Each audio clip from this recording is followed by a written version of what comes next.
warshiiq wuxuu dhibano u yahay qori wuxuu dhibano u yahay qori deegaankan warshiiq waxaan rabnaa dadka shacabka ah inuu qoryahooda xaraystaan nabad ku noolaadaan beerahooda fashaan xoolahooda raacdaan qori dawlad sidata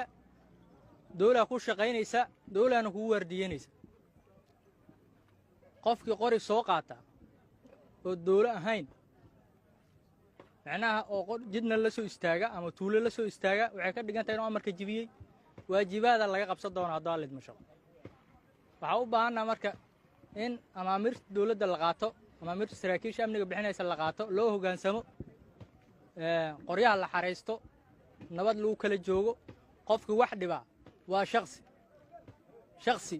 aa wax geysta ee qabiilo wax ma geysta in qof shaksiya waxa leeyahay loo macnaha loo dhibaateeyo qabiil